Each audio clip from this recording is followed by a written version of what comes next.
just for that a basic reason is to get more blood going into your brain, which the average person, because we don't do, I guess, the daily exercises or the daily movements that maybe our ancestors did, that we really do need it. Yeah. It's quite true. I mean, Wow. humans, as a rule, up until 1900, the average was, including in America, that everybody walked 1,100 miles a year.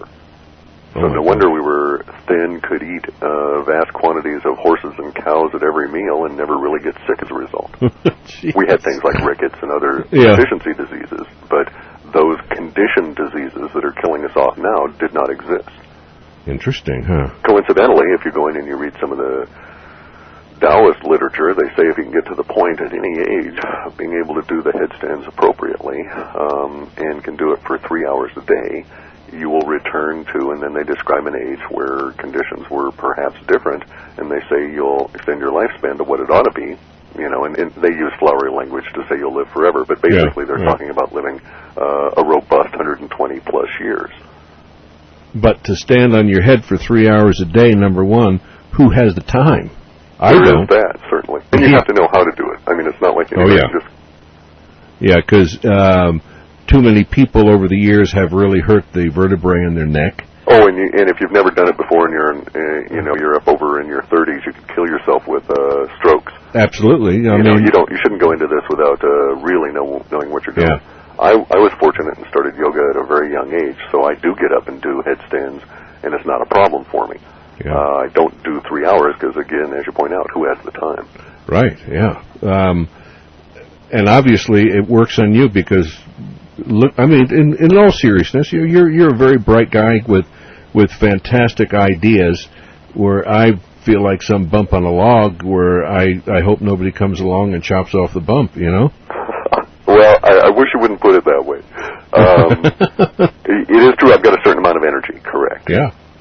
And what I would suggest, and all you people listening, do not go out and start standing on your head. If you want to do something, do what Clif just said. There are 2 beginning exercises which you should continue, and that is one with your feet at about shoulder width, just bend over and just let yourself hang.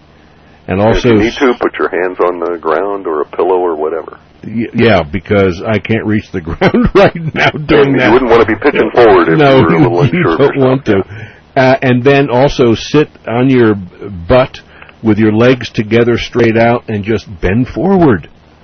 And then periodically, like every day, building up, because, we'll get sued if 500 people have I didn't want, but lay on your stomach off the edge of your bed and let your head hang down below your heart, and do it gradually so the vessels within your brain get stronger. Well, there's also the other issue, and that is that within the legs of humans, we have all these little tiny valves, and that is what allows us to maintain our blood pressure, and they're one-way valves, and we pump our blood back up through segments. It's not like our veins are 100% continuous tube, and so you literally need to strengthen those because the actual mechanism helps you out later on when you do headstands or shoulder stands or anything where you get your legs up like that. Yep. The release of the pressure on those valves allows them a little bit of breathing room, and so to speak, and they get a little bit stronger. But they need to be strengthened before that. Absolutely, and especially in the brains. Yes. Oh my heavens. Well, this is quite true. You run into this in the martial arts world, and we have to acknowledge that I've done martial arts for a number of decades. Mm-hmm. And those people that get into it, there's a whole number of exercises that age 52 I would not touch. I know they would be fatal. What did you study? I've taken, my favorite is Aikido. Okay, I studied Aikido and karate also. And I've taken Taekwondo and Shotokan. Right.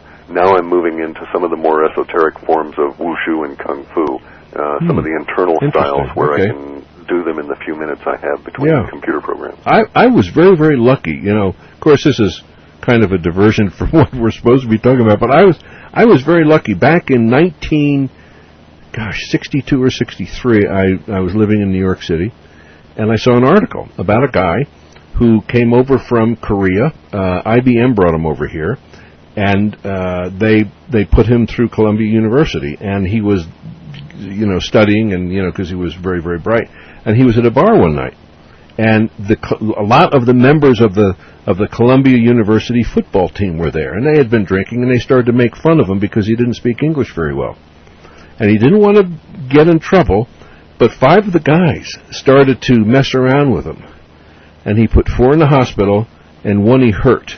Ooh. And I read that article, and I had a roommate who I'd gone to prep school with, and I said, I want to know what he knows.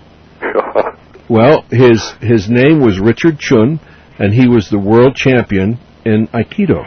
Yeah. Years late, so I studied with him for several years in New York. Years later, I was living in Portland, Oregon, and I was teaching at Lewis and Clark College. And the president of the college and myself, we had a class that we taught together, and he brought over a fellow by the name of Koichi Toei, who was the world master of Aikido. Yeah, who studied with Ueshibe. That was his master, right? And who started Aikido. Yes. And he stayed over there for 5 months, and we got up at 5 o'clock every morning, went down and practiced Aikido with him. Man, what a gift. So, 2 things. I studied with the world champion, Richard Chun, and then I studied with Koichi Toei, who was the world master of Aikido. So I was very lucky. And I studied with one of Toei's students, Tanaka Sensei. He came over to Evergreen here a while back, and marvelous. Age 72, and was just flipping us around like we didn't even. Oh, I know it. When I was out in Portland, I had 2 of my students from my mind development class from your area in Seattle, and they owned a gym, and they came down for one of these demonstrations. Cliff, I'm telling you, one guy was about 6'4", and the other guy was 6'3". These were bodybuilders, weightlifters, and fantastic athletes. And Koichi Toei, who was about 5'1", stood between them, and he said, in his broken English, "Pick me up." And do you know, these guys together could not budge him.